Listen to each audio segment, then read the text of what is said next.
লক্ষ্যে পৌঁছানো অত্যন্ত কঠিন হয়। কেউ ভাবেন যে কেন এত কঠিন হয়, কেন এত কষ্ট করতে হয় লক্ষ্যে পৌঁছানোর জন্য, এই লক্ষ্য সরলভাবে কেন আমার কাছে চলে আসে না। চলুন আপনাকে একটা কথা বলি, যদি আপনার লক্ষ্য কঠিন না হয় তাহলে তাকে পাওয়া আপনার পক্ষে অসম্ভব হয়ে উঠবে। লক্ষ্যে পৌঁছানোর এই রাস্তায় আপনি যে কড়া রোদের সম্মুখীন হন, যার থেকে আপনি দূরে পালাতে চান, সেই রোদ আপনাকে প্রেরণা যোগায় যে আপনি এগোতে থাকুন। ভাবুন, একজন যাত্রী যে কিনা নিজের লক্ষ্যের দিকে যাচ্ছেন, সেই পথে উনি যদি একটু ছায়া পেয়ে যান আর উনি ওখানে বিশ্রাম নেন, তাহলে তার সাথে তার ভাগ্য ও গভীর নিদ্রায় সেখানে বিলীন হয়ে যায়। তাই পরিশ্রমের কড়া রোদের থেকে কখনো দূরে পালাবেন না। জীবনে শুধু সামনে এগোতে থাকুন দৃঢ়তার সাথে। আর লক্ষ্য সরল হোক, কঠিন হোক বা অত্যাধিক কঠিন হোক, একটা কথা মনে রাখবেন, যে জীবনের লক্ষ্যে পৌঁছতে পেরেছে সে লক্ষ্য প্রাপ্তির জন্য আফসোস কখনোই করে না। রাধা রাধা। কর্ম সর্বদাই শান্ত মনে করুন। ভিতের সেই ইটের মতো করুন যে শান্তভাবে 7 হাত গভীরে অবস্থান করে। সবার চোখ যায় শিখরের সেই পতাকার দিকে, কিন্তু শিখরে থাকা সেই পতাকা প্রতীক হল ভিতের মধ্যে থাকা সেই ইটের শক্তির, যে শান্তম তার কাজ করে গেছে। তাই এইভাবেই নিজের কর্ম করুন শান্ত মনে, সন্তোষ ভাব নিয়ে। কড়া রোদ যা করার তা আপনার সাফল্যকে করতে দিন। কারণ যখন সাফল্যের এই জয় জয়কার চারিদিকে ছড়িয়ে পড়ে, তখন কর্মের এই মৌনতা আরও শক্তিশালী হয়ে ওঠে। তাহলে আসুন আমার সাথে ভালোবেসে বলুন, রাধা রাধা। শক্তি এক অত্যন্ত বিচিত্র বস্তু, বা বলতে পারেন অনুভূতি। পিতা সবসময় চান যেন তিনি তার শক্তি পুত্রকে সঁপে দিতে পারেন, যাতে সে শক্তিশালী হয়, যাতে তার মঙ্গল হয়। তার পুত্র সবসময় চায় যাতে সে পিতা সেই শক্তি লাভ করে। কিন্তু সেই শক্তি লাভ করার জন্য পুত্র হওয়া যথেষ্ট নয়, যোগ্য পাত্র হতে হয়। আসুন আপনাকে সহজে বোঝাই। যদি আপনি সুপাত্র হন আর আপনাকে শক্তি দেওয়া হয়, তাহলে আপনি সেই শক্তির গুরুত্ব বুঝবেন, কোথায় সেই শক্তি প্রয়োগ করা উচিত সেটা বুঝবেন। আর এটা যেহেতু অর্জিত করা শক্তি হবে, সেই শক্তির অপব্যবহার হবে না। কিন্তু যদি এই আপনি কুপাত্র হন আর যদি আপনাকে এই শক্তি দেওয়া হয়, তাহলে কি হবে? দেখতে গেলে এই শক্তি আপনি দান হিসেবে পেয়েছেন, তাই না আপনি এই শক্তির গুরুত্ব বুঝবেন আর না এর প্রয়োগ আপনি জানবেন। তার অপব্যবহার হওয়া সুনিশ্চিত। তাই যদি আপনি কোনো শক্তি অর্জন করতে চান, তাহলে আগে তার যোগ্য হয়ে উঠুন, পুত্র নয় পাত্র হয়ে উঠুন। আর আমার সাথে ভালোবেসে বলুন, রাধা রাধা।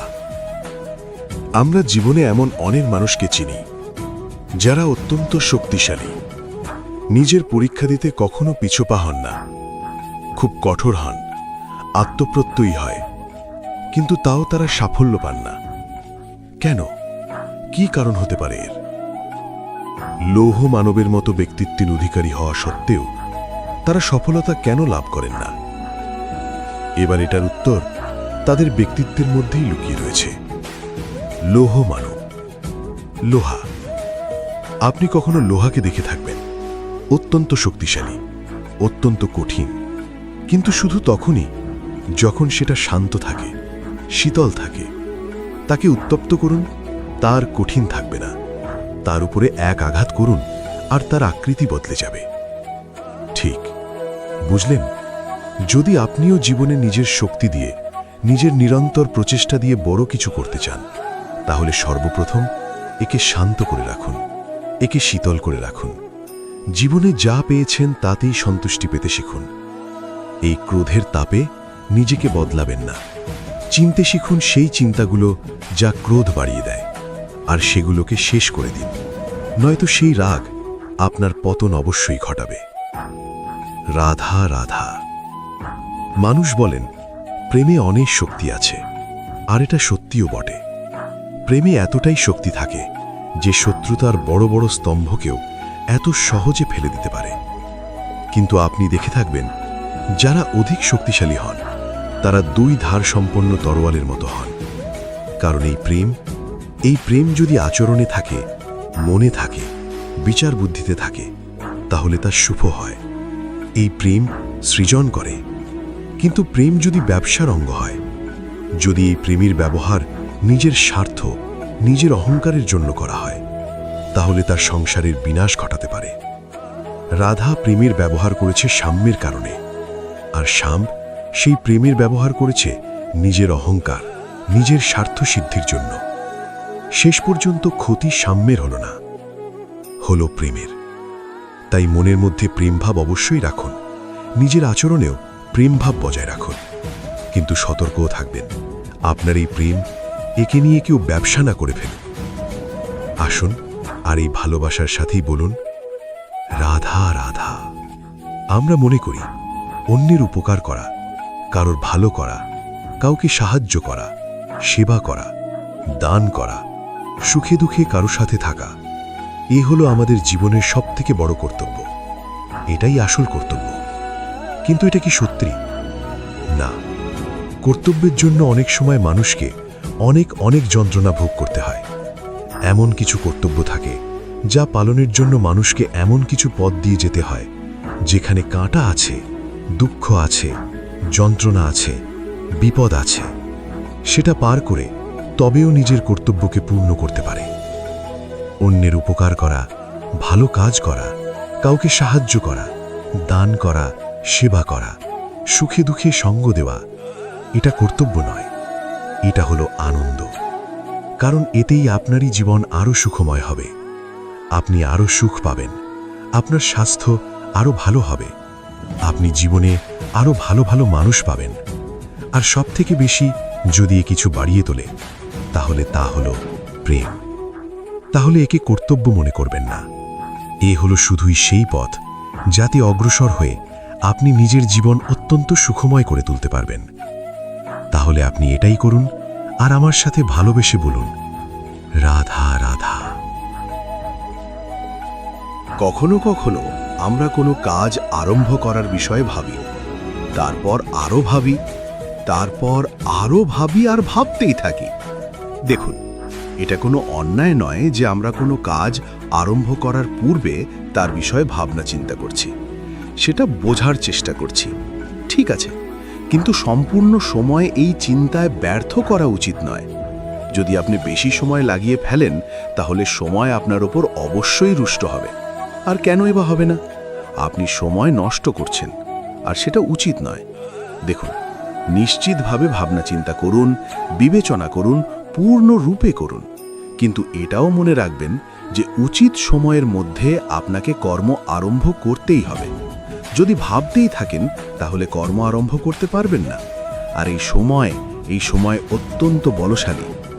যদি একে সম্মান করেন, তাহলে তা আপনার সাথে থাকবে, আর যদি না করেন, তাহলে থাকবে না।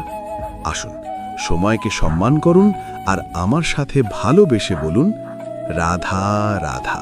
আপনি কখনো কোনো সাধারণ পাখি দেখেছেন, যেমন বাবুই? সে কি করে? সে কোনো গাছের ডালেই নিজের বাসা বানায়। এবার সেইখানে বাসা বানানো সহজ ব্যাপার, কারণ সামগ্রী আশেপাশেই পাওয়া যায়। কিন্তু সমস্যা হলো আক্রমণ। কোনো সাপ বা অন্য কোনো পশু ওর বাসাতে ওর সন্তানদের ওপর না আক্রমণ করে বসে, এই ভয় তার সব সময় থাকে। আর এটা সবথেকে কঠিন ব্যাপার এদের জন্য, নিজের বাসায় নিজের সন্তানদের সুরক্ষাও। আর বাজ পাখি, যদি আমরা বাজের কথা বলি, তাহলে তারা কি করে? বাজ পাখি কোনো উঁচু পাহাড়ের শিখরে কোনো পাথরের খাঁজি নিজের বাসায় তৈরি করে। এবার ওখানে বাসা বানানো একেবারেই সহজ ব্যাপার নয়, কারণ সামগ্রী আশেপাশে পাওয়া যায় না, দূর থেকে নিয়ে আসতে হয়। কিন্তু সেইখানে আক্রমণের ভয়ও কখনোই থাকে না। এইভাবে উচিত রূপে ও নিজের বাসা রক্ষা করতে পারে, নিজের সন্তানদের রক্ষা করতে পারে। এর সারমর্ম হলো এটাই, যদি সমস্যা বড় হয়, তাহলে সমাধানও উচ্চ মানের হওয়া উচিত। একটা বাজ পাখির মতো ভাবা আরম্ভ করে দিন। জীবনে যে কোনো সমস্যা ছোট মনে হবে। রাধা রাধা। শত্রুতা। একজন মানুষ অন্য মানুষের সাথে শত্রুতা করে বসেন। দুজন ঘনিষ্ঠ বন্ধু, এমনও এক সময় আসতে পারে যখন এনারা একে অপরের শত্রু হয়ে ওঠেন। এর অনেকগুলো কারণ হতে পারে, কিন্তু মূল কারণ হলো আলোচনা। আজ্ঞে হ্যাঁ, আপনি যদি কারোর বিষয়ে আলোচনা করেন, তাহলে সে আপনার শত্রু হয়ে যেতে পারে।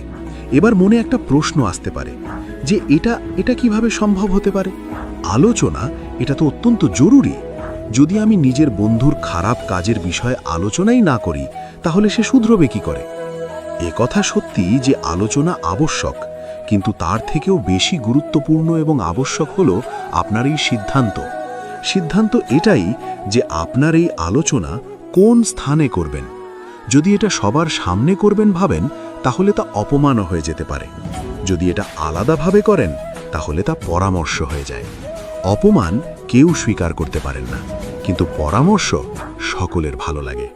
তাহলে যদি আপন কারোর জন্য ভালো কিছু চান, কাউকে শুধরে দিতে চান, আর আপনার মনে হয় আলোচনা আবশ্যক, তাহলে সর্বপ্রথম সময়, পরিস্থিতি আর স্থানের কথা মনে রাখবেন, নয়তো এই আলোচনা আপনাকে খুব ভোগাতে পারে। তাহলে আসুন আমার সাথে ভালোবেসে বলুন, রাধা রাধা। এই সংসারে আলোর উৎস কি? সূর্য। এই সংসারে মিষ্টি জলের উৎস কি? নদী। এই সংসারে উচ্চতার প্রতীক কি হয়? হিমালয় পর্বত। আমরাও জীবনে এরকমই হতে চাই। সূর্যের মতো তেজস্বী হতে চাই, নদীর মতো পূজনীয় হতে চাই, হিমালয় পর্বতের মতো উচ্চতা লাভ করতে চাই। সব ঠিক আছে, কিন্তু তার জন্য আমরা কাজ কি করি? যদি এরকম আমরা হতে চাই, তাহলে সবার আগে সূর্যের মতো নিজেকে উজ্জ্বল করো। সূর্যের সবথেকে বেশি আলো নিজের অন্তরে থাকে। নদীর মতো নিজের পথ নিজেই তৈরি করুন।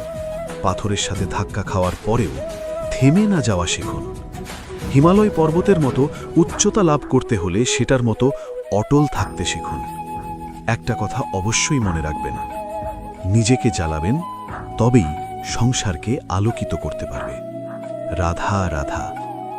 মানুষ, প্রত্যেক মানুষ কাউকে ভালোবাসে, কাউকে ঘৃণা করে, কাউকে সম্মান করে, আবার কাউকে তিরস্কারও করে।